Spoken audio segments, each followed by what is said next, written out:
পেয়েছেন 3,79,400, এর মধ্যে 1,97,235টি ভোট পেয়েছেন।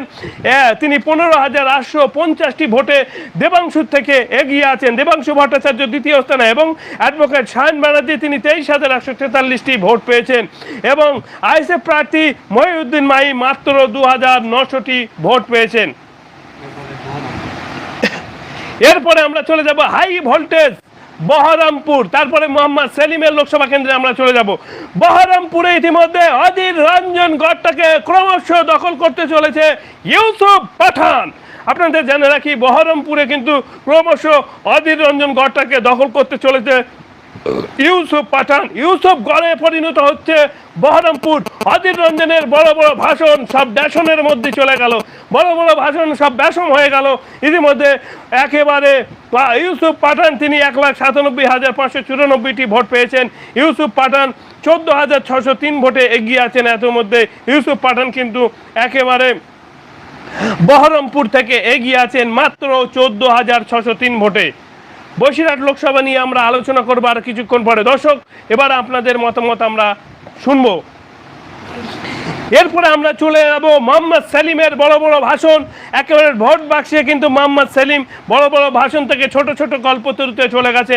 মোহাম্মদ সেলিম একেবারে মুর্শিদাবাদ থেকে আবু তাহের খান 2,04,497টি ভোট পেয়েছে এবং মোহাম্মদ সেলিম 1,68,35,688 ভোটে পিছিয়ে আছেন এবং আইএসএফ প্রার্থী মাত্র 4,800টি ভোট।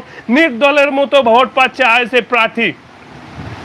আসসালামু আলাইকুম। ভাঙড়ের খবরটা বলুন। ভাঙড়ে আর কিছুক্ষণের মধ্যে গণনা পর্ব শুরু হয়ে যাবে। ভাঙড়টা একটা বিধানসভা নটে, আর লোকসভা ভাঙড় হলো যাদবপুর লোকসভা কেন্দ্রে একটা বিধানসভা, সেখানে ভোট গণনা পর্ব আর কিছুক্ষণের মধ্যে শুরু হবে। এবারে আমরা শুনে নেব একেবারে কৃষ্ণনগরে মহুয়া মৈত্র, কৃষ্ণনগরে। এবার তারপরে আমরা নিশীথ প্রামাণিকেরটা শুনবো। মহুয়া মিত্র তিনি পেয়েছেন 3,79,429টি ভোট। অল ইন্ডিয়া তৃণমূল কংগ্রেসের প্রার্থী মহুয়া মিত্র তিনি কিন্তু পেয়েছেন 3,79,429টি ভোট। 46,686 ভোটে এগিয়ে আছেন মহুয়া মিত্র। এবং দ্বিতীয়তে আছে অমৃতা রয়, তিনি কিন্তু 3,32,561টি ভোট পেয়েছেন, 46,000-এ পিছিয়ে আছেন। তারপরে আমরা দমদম লোকসভা নিয়ে আলোচনা করব। এবারে আমরা আসছি একেবারে কোচবিহার লোকসভা কেন্দ্রে। কোচবিহারের জগদীশ চন্দ্র বর্মা বাসুনিয়া তিনি অল ইন্ডিয়া তৃণমূল কংগ্রেসের প্রার্থী 5,29,121টি ভোট পেয়েছেন এবং 7,024টি ভোটে এগিয়ে আছেন। এবং নিশীথ প্রামাণিক 5,22,097টি ভোট পেয়েছেন, 7,000 ভোটে পিছিয়ে আছেন নিশীথ প্রামাণিক। এই মুহূর্তে সবচেয়ে বড় খবর, নিশীথ প্রামাণিকও কিন্তু পিছিয়ে পড়েছে এবং অল ইন্ডিয়া তৃণমূল কংগ্রেস যেন 42টা আসন দখল করতে চলেছে। শুধু সময়ের অপেক্ষা। 42টা প্রায় দখল করতে চলেছে। এক্ষুনি সবে মাত্র 31 ওভার হয়ে গেছে, কিন্তু সম্ভবত যে রেজাল্টের দিকে এগোচ্ছে তৃণমূল কংগ্রেস সম্ভবত একেবারে বিধানসভা ভোটের মতো 38 থেকে 40টা পেতে পারে।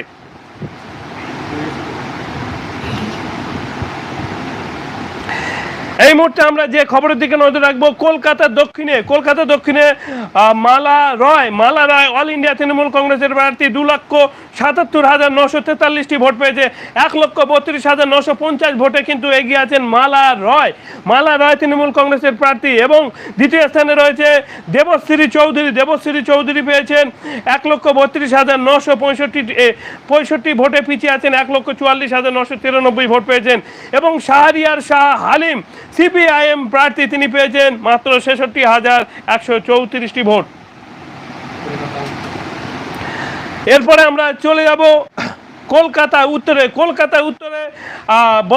সুদীপ বন্দ্যোপাধ্যায় তিনি কিন্তু অল ইন্ডিয়া তৃণমূল কংগ্রেসের প্রার্থী, তিনি এগিয়ে আছেন 1,17,598টি ভোট পেয়েছেন, 18,507 ভোটে বিজেপির সঙ্গে হাড্ডাহাড্ডি লড়াই চলছে সুদীপ বন্দ্যোপাধ্যায়ের হাড্ডাহাড্ডি লড়াই চলছে।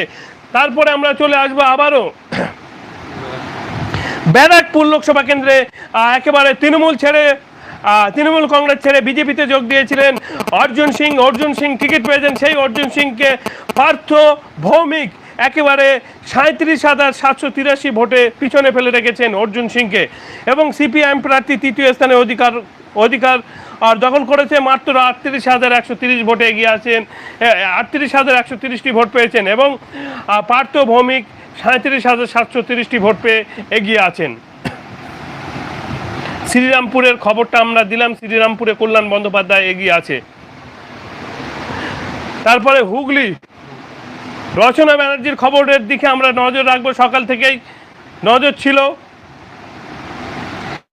এবারে আপনাদের জানে রাখি মালদা দক্ষিণে কিন্তু ঈসা খান চৌধুরী প্রাক্তন ক্রিকেটার, ঈসা খান চৌধুরী, আমরা এর পরে প্রাক্তন ক্রিকেটারকে নিয়ে আলোচনা করবো, তিনিও কিন্তু এগিয়ে আছেন। ঈসা খান চৌধুরী মালদা দক্ষিণে দাঁড়িয়েছেন, 3,66,610টি ভোট পেয়েছেন। ঈসা খান চৌধুরী 49,034টি ভোটের মার্জিনে এগিয়ে আছেন। ঈসা খান চৌধুরী তৃণমূল কংগ্রেসের প্রার্থী এবং ভারতে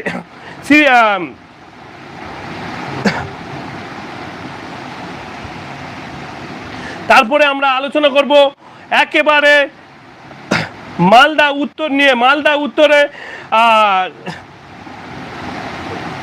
খগেন মুর্মু, মালদা উত্তরে কিন্তু খগেন 79,400 মধ্যে 1,97,235টি ভোট পেয়েছেন। তিনি 15,850টি ভোটে দেবাংশু থেকে এগিয়ে আছেন। দেবাংশু ভট্টাচার্য দ্বিতীয় স্থানে এবং অ্যাডভোকেট শায়ন ব্যানার্জি তিনি 23,143টি ভোট পেয়েছেন এবং আইএসএফ প্রার্থী মহিউদ্দিন মাহি মাত্র 2,900টি ভোট পেয়েছেন। এরপরে আমরা চলে যাব হাই ভোল্টেজ বহরমপুর, তারপরে মোহাম্মদ সেলিমের লোকসভা কেন্দ্রে আমরা চলে যাব। বহরমপুরে ইতিমধ্যে অধীর রঞ্জন গড়টাকে ক্রমশ দখল করতে চলেছে ইউসুফ পাঠান। আপনাদের জানে রাখি বহরমপুরে কিন্তু ক্রমশ অধীর রঞ্জন গড়টাকে দখল করতে চলেছে ইউসুফ পাঠান। ইউসুফ গড়ে পরিণত হচ্ছে বহরমপুর। অধীর রঞ্জনের বড় বড় ভাষণ সব ব্যাসনের মধ্যে চলে গেল, বড় বড় ভাষণ সব ব্যাসম হয়ে গেল। ইতিমধ্যে একেবারে ইউসুফ পাঠান তিনি 1,97,594টি ভোট পেয়েছেন। ইউসুফ পাঠান 14,603 ভোটে এগিয়ে আছেন। এত মধ্যে ইউসুফ পাঠান কিন্তু একেবারে বহরমপুর থেকে এগিয়ে আছেন মাত্র 14,603 ভোটে। বসিরহাট লোকসভা নিয়ে আমরা আলোচনা করবো আর কিছুক্ষণ পরে। দর্শক, এবার আপনাদের মতামত আমরা শুনবো। এরপরে আমরা চলে যাব মোহাম্মদ সেলিমের বড় বড় ভাষণ। একেবারে ভোট বাক্সে কিন্তু মোহাম্মদ সেলিম বড় বড় ভাষণ থেকে ছোট ছোট কল্পতরুতে চলে গেছে। মোহাম্মদ সেলিম একেবারে মুর্শিদাবাদ থেকে আবু তাহের খান 2,04,497টি ভোট পেয়েছে এবং মোহাম্মদ সেলিম 1,68,35,688 ভোটে পিছিয়ে আছেন এবং আইএসএফ প্রার্থী মাত্র 4,800টি ভোট। নির্দলের মতো ভোট পাচ্ছে আইএসএফ প্রার্থী। আসসালামু আলাইকুম। ভাঙড়ের খবরটা বলুন। ভাঙড়ে আর কিছুক্ষণের মধ্যে গণনা পর্ব শুরু হয়ে যাবে। ভাঙড়টা একটা বিধানসভা নটে, আর লোকসভা ভাঙড় হলো যাদবপুর লোকসভা কেন্দ্রে একটা বিধানসভা, সেখানে ভোট গণনা পর্ব আর কিছুক্ষণের মধ্যে শুরু হবে। এবারে আমরা শুনে নেব একেবারে কৃষ্ণনগরে মহুয়া মৈত্র, কৃষ্ণনগরে। এবার তারপরে আমরা নিশীথ প্রামাণিকেরটা শুনবো। মহুয়া মিত্র তিনি পেয়েছেন 3,79,429টি ভোট। অল ইন্ডিয়া তৃণমূল কংগ্রেসের প্রার্থী মহুয়া মিত্র তিনি কিন্তু পেয়েছেন 3,79,429টি ভোট। 46,686 ভোটে এগিয়ে আছেন মহুয়া মিত্র। এবং দ্বিতীয়তে আছে অমৃতা রয়, তিনি কিন্তু 3,32,561টি ভোট পেয়েছেন, 46,000-এ পিছিয়ে আছেন। তারপরে আমরা দমদম লোকসভা নিয়ে আলোচনা করব। এবারে আমরা আসছি একেবারে কোচবিহার লোকসভা কেন্দ্রে। কোচবিহারে জগদীশ চন্দ্র বার্মা বাসুনিয়া তিনি অল ইন্ডিয়া তৃণমূল কংগ্রেসের প্রার্থী 5,29,121টি ভোট পেয়েছেন এবং 7,024টি ভোটে এগিয়ে আছেন। এবং নিশীথ প্রামাণিক 5,22,097টি ভোট পেয়েছেন, 7,000 ভোটে পিছিয়ে আছেন নিশীথ প্রামাণিক। এই মুহূর্তে সবচেয়ে বড় খবর, নিশীথ প্রামাণিকও কিন্তু পিছিয়ে পড়েছে এবং অল ইন্ডিয়া তৃণমূল কংগ্রেস যেন 42টা আসন দখল করতে চলেছে। শুধু সময়ের অপেক্ষা। 42টা প্রায় দখল করতে চলেছে। এক্ষুনি সবেমাত্র 31 ওভার হয়ে গেছে, কিন্তু সম্ভবত যে রেজাল্টের দিকে এগোচ্ছে তৃণমূল কংগ্রেস সম্ভবত একেবারে বিধানসভা ভোটের মতো 38 থেকে 40টা পেতে পারে।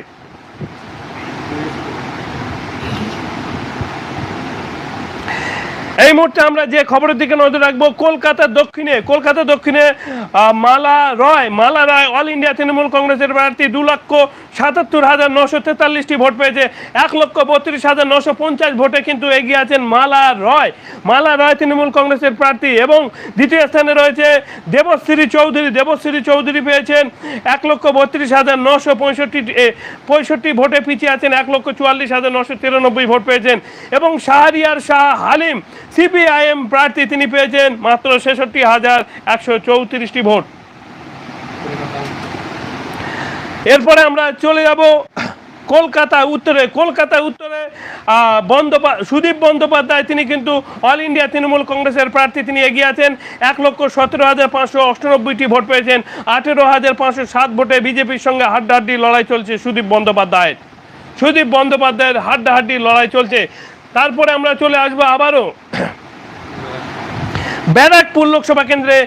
একেবারে তৃণমূল কংগ্রেস ছেড়ে বিজেপিতে যোগ দিয়েছিলেন অর্জুন সিং টিকিট পেয়েছেন। সেই অর্জুন সিংকে পার্থ ভৌমিক একেবারে 37,783 ভোটে পিছনে ফেলে রেখেছেন অর্জুন সিংকে। এবং সিপিআইএম প্রার্থী তৃতীয় স্থানে অধিকার দখল করেছে, মাত্র 38,130 ভোটে এগিয়ে আছেন, 38,130টি ভোট পেয়েছেন। এবং পার্থ ভৌমিক 37,730টি ভোট পেয়ে এগিয়ে আছেন। শ্রীরামপুরের খবরটা আমরা দিলাম, শ্রীরামপুরে কল্যাণ বন্দ্যোপাধ্যায় এগিয়ে আছে। তারপরে হুগলি রচনা ব্যানার্জির খবরের দিকে আমরা নজর রাখবো, সকাল থেকেই নজর ছিল। এবারে আপনাদের জানিয়ে রাখি মালদা দক্ষিণে কিন্তু ঈশা খান চৌধুরী, প্রাক্তন ক্রিকেটার ঈশা খান চৌধুরী, আমরা এর পরে প্রাক্তন ক্রিকেটারকে নিয়ে আলোচনা করবো, তিনিও কিন্তু এগিয়ে আছেন। ঈশা খান চৌধুরী মালদা দক্ষিণে দাঁড়িয়েছেন, 3,66,610টি ভোট পেয়েছেন। ঈশা খান চৌধুরী 49,034টি ভোট মার্জিনে এগিয়ে আছেন ঈশা খান চৌধুরী, তৃণমূল কংগ্রেসের প্রার্থী। এবং